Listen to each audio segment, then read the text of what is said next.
If you want to improve your science and math, you can check the description below. Huge discounts are available on different courses of Infinity Learn by Sri Chaitanya. And if you use my code BB10, you will get additional 10% discount. Hello students, my self Manojit Vardhan, आपका biology teacher. इस video में ICSE biology class 9 का chapter skin the jack of all trades से हम लोग अभी skin and heat regulation of body इस portion को डिटेल में पढ़ेंगे। ठीक है, हम यानी इंसान मैमल्स है, तो जो मैमल्स है, मैमल्स आर एंडोथर्मल या एंडोथर्म यानी वर्म ब्लडेड ऑर्गेनिज्म है। एंडोथर्म का मतलब body heat is generated from inside, तो हम लोग का बॉडी हीट बॉडी में जनरेटेड होता है और हम लोग एक कांस्टेंट बॉडी टेम्परेचर मेंटेन करते हैं जो एनवायरनमेंट के टेम्परेचर के साथ फ्लक्चुएट नहीं करता है ना। विंटर में अगर बाहर 10 डिग्री सेल्सियस भी होता है, समर में अगर बाहर 50 डिग्री सेल्सियस भी होता है, तभी भी हम लोग का बॉडी टेम्परेचर मोर और लेस 37 डिग्री सेल्सियस के आसपास ही रहता है। तो हम लोग एंडोथर्मल या वार्म ब्लडेड ऑर्गेनिज्म है। मैमल्स भी होता है और बर्ड्स भी जो है वो एंडोथर्मल या वार्म ब्लडेड है। लेकिन अगर हम लोग एम्फीबिया का बात करेंगे, अगर फ्रॉग्स का बात करेंगे, तो वो लोग एक्टोथर्मल या कोल्ड ब्लडेड ऑर्गेनिज्म। एक्टोथर्मल, ये लोग का body temperature fluctuates with the environmental temperature, यानी बाहर जैसा टेम्परेचर होगा फ्रॉग्स का बॉडी टेम्परेचर उसी हिसाब से चेंज होता रहेगा। अब बॉडी में जो एंजाइम्स है वो तो एक पर्टिकुलर टेम्परेचर के रेंज में काम करता है, तो अगर बहुत ज़्यादा ठंडी है या फिर बहुत ज़्यादा गर्मी है तो उस वक्त वो जो हार्श एनवायरनमेंट है, टू कोल्ड या टू हॉट, वो एनवायरनमेंट को ये लोग को एस्केप करना पड़ता है जिंदा रहने के लिए। इसलिए ये लोग हाइबरनेशन में चले जाते हैं। हाइबरनेट करते हैं कब? विंटर के वक्त, इसे विंटर स्लीप कहते हैं हम लोग, है ना। या फिर ये लोग एस्टिवेट यानी एस्टिवेशन में चले जाते हैं कब? समर के वक्त, इसको हम लोग समर स्लीप कहते हैं। तो हाइबरनेशन, एस्टिवेशन, ये सब फ्रॉग्स में दिखा जाएगा क्योंकि ये लोग एक्टोथर्मल एनिमल या एक्टोथर्मल ऑर्गेनिज्म है।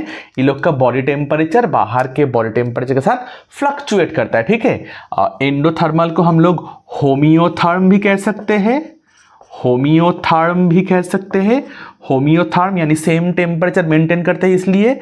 और जो एक्टोथर्मल एनिमल्स है ये लोग का हम पॉइकिलोथर्म भी कह सकते हैं। ठीक है, पॉइकिलो मतलब जो चेंज होता है, फ्लक्चुएट करता है। ठीक है, तो अभी हम लोग ह्यूमंस के बारे में बात करेंगे या मैमल्स के बारे में बात करेंगे।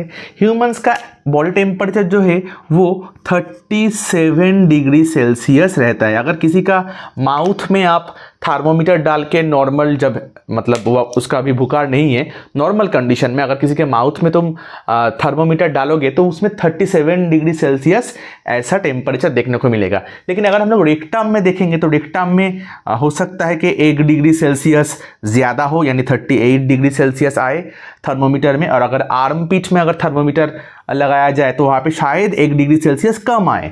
ठीक है, तो 37 डिग्री सेल्सियस को हम लोग एवरेज बॉडी टेम्परेचर मान के चल सकते हैं। लेकिन अगर पूरा 24 घंटा अगर देखेंगे तो हर वक्त 37 डिग्री सेल्सियस नहीं मिल सकता है। 0.3 से लेके 0.5 डिग्री सेल्सियस का फ्लक्चुएशन पूरे 24 घंटे में हो सकता है।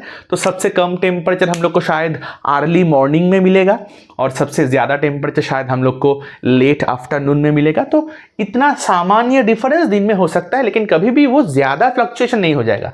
तो अगर टेम्परेचर बहुत ज़्यादा हो जाता है, 37 डिग्री सेल्सियस की जगह अगर 39-40 डिग्री सेल्सियस चला जाता है तो उसको हम लोग बुखार मानेंगे, है ना। तो फीवर हो गया 40-41, तो फीवर मानेंगे। और अगर बहुत घट भी गया 34 डिग्री सेल्सियस, 33 डिग्री सेल्सियस, अगर ज़्यादा घट भी गया, वो भी बॉडी के लिए डेंजरस है। क्यों?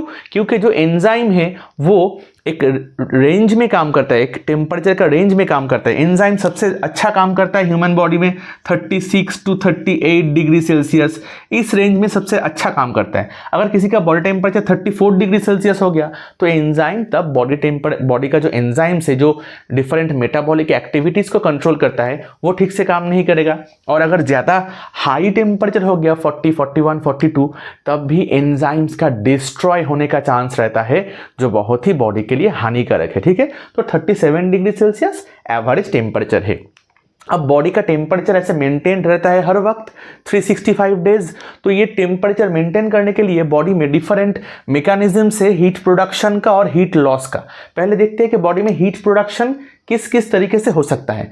Number 1, chemical reactions. बॉडी के हर सेल में जो मेटाबॉलिक एक्टिविटीज चल रहा है या मेटाबॉलिक रिएक्शंस चल रहा है, उसके लिए बॉडी में हीट प्रोडक्शन होता है। जैसे लीवर सेल्स में जो ग्लूकोज का जो ऑक्सीडेशन होता है, उसके वजह से भी बॉडी में हीट प्रोडक्शन होता है। Number 2, activity of our muscles. हम लोग का जो मस्क्यूलर एक्टिविटी है, अगर कोई जिम कर रहा है, एक्सरसाइज कर रहा है ना, स्ट्रेनस मस्क्यूलर एक्टिविटीज कर रहा है, विगोरस मस्क्यूलर एक्टिविटीज कर रहा है, तो तब उसका बॉडी में टेम्परेचर हीट जनरेटेड होता है। इसलिए अगर कोई विंटर में बाहर बहुत ठंड है लेकिन तब भी अगर कोई एक्सरसाइज करता है तो उसको पसीना आता है, वो उसका बॉडी टेम्परेचर बढ़ जाता है इसलिए। ठीक है, जैसे विंटर में जो शिवरिंग होता है ना, शिवरिंग मतलब बॉडी में मस्क्यूलर एक्टिविटी हो रहा है, वो किस लिए होता है? वो बॉडी टेम्परेचर जनरेट करने के लिए, हीट प्रोडक्शन के लिए वो शिवरिंग एक्टिविटी जो है वो होता है। ठीक है।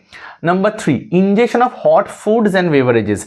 अगर हम लोग गर्म खाना खाएंगे या गर्म कुछ पिएंगे तो उसके साथ जो हीट बॉडी में जाता है वो बॉडी में हीट प्रोड्यूस करता है। अभी हम लोग देखेंगे हीट लॉस। बॉडी से हीट लॉस किस तरीके से हो सकता है? 4 तरीके से बॉडी से हीट लॉस हो सकता है। Number 1, skin. स्किन से ऑलमोस्ट 85% बॉडी का 85% हीट लॉस होता है स्किन से।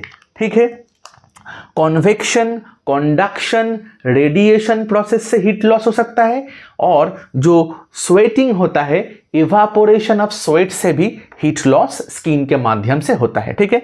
Number 2, lungs. हम लोग जो ब्रीद इन और ब्रीद आउट करते हैं ना, इंस्पिरेशन एक्सपिरेशन, हम लोग का जो एक्सपायर्ड एयर है, जो एयर को हम लोग छोड़ते हैं सांस छोड़ने के वक्त, अगर हम लोग हाथ को ऐसे उल्टा करके रख के हम लोग अगर माउथ को ऐसे खोल के ऐसे अगर हम लोग सांस को छोड़ेंगे तो हम लोग फील करेंगे कि जो ब्रीद आउट का जो एयर है, एक्सपायर्ड एयर है, वो थोड़ा उसका हाई टेम्परेचर है, थोड़ा हॉट एयर है।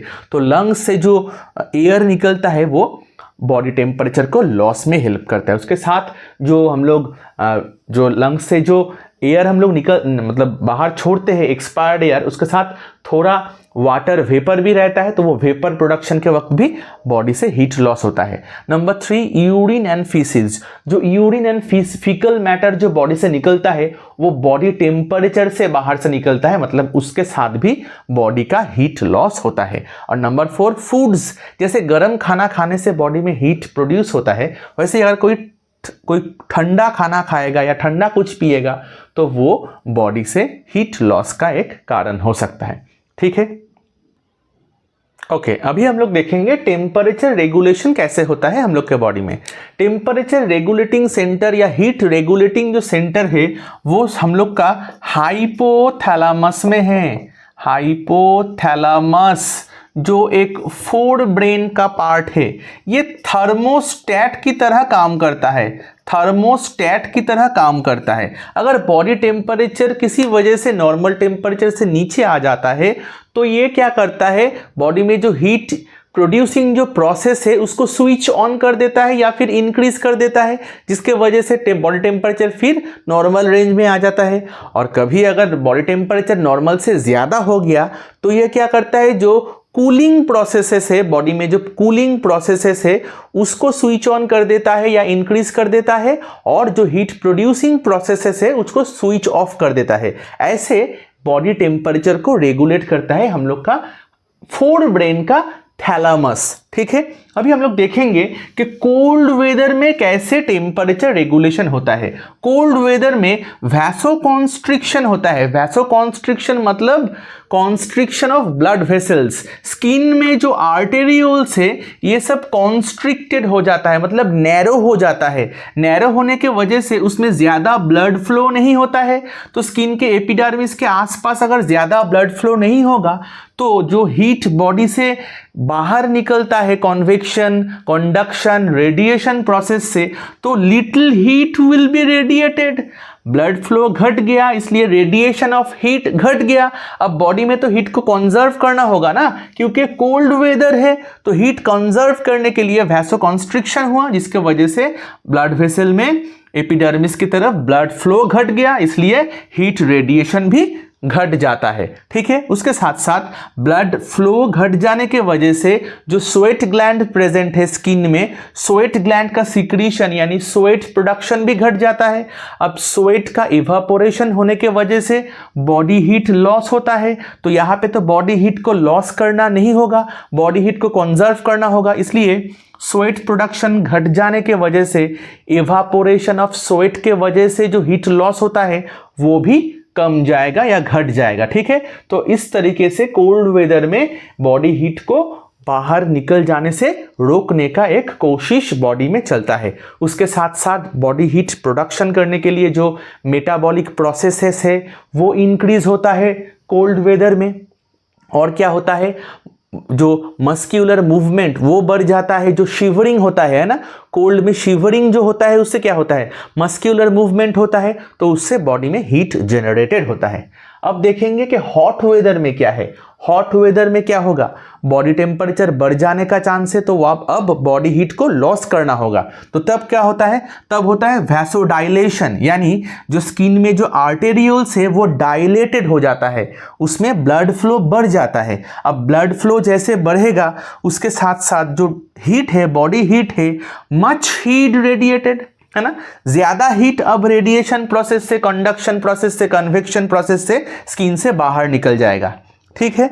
तो वैसोडाइलेशन का मतलब ब्लड वेसल का डायलेशन होना, डायलेटेड होना, ये मोटा मोटा हो जाएगा, इससे ज्यादा ब्लड अब जो कैपिलरीज है उसमें आ जाएगा। उसके साथ क्या होगा, अब ब्लड फ्लो बढ़ गया स्किन में तो स्वेट ग्लैंड का सिक्रीशन यानी स्वेट का अमाउंट भी बढ़ जाएगा। अब ज्यादा स्वेट प्रोडक्शन होगा तो स्वेट का जब इवापोरेशन होगा तब भी बॉडी से ज्यादा हीट लॉस होगा। ठीक है। तो ये होगा हॉट वेदर में। अब ज्यादा अगर गर्मी है तो एक चीज हो सकता है जो बहुत ही डेंजरस है बॉडी के लिए, वो है सन स्ट्रोक और हीट स्ट्रोक। ये कब होगा, it is a condition in which sweat production is unable to keep pace with its evaporation in very hot winds. बहुत गर्मी में ये हो सकता है सनस्ट्रोक या हीट स्ट्रोक, लेकिन इससे बचने का उपाय क्या है, ज्यादा अमाउंट में वाटर और सॉल्ट को अगर कोई इनटेक करता है तो ये हीट स्ट्रोक या सनस्ट्रोक से बचने का चांस है। नहीं तो ये हीट स्ट्रोक और सनस्ट्रोक बहुत ही डेंजरस है, इससे कभी कभी ये फैटल भी हो सकता है, यानी इससे मृत्यु भी हो सकता है। ठीक है। तो इस वीडियो में इतना ही, और ये चैप्टर भी यहाँ पे खत्म हुआ। अगर ये वीडियो अच्छा लगा है तो जरूर लाइक कर दीजिए और चैनल को सब्सक्राइब कर लीजिए। Thank you.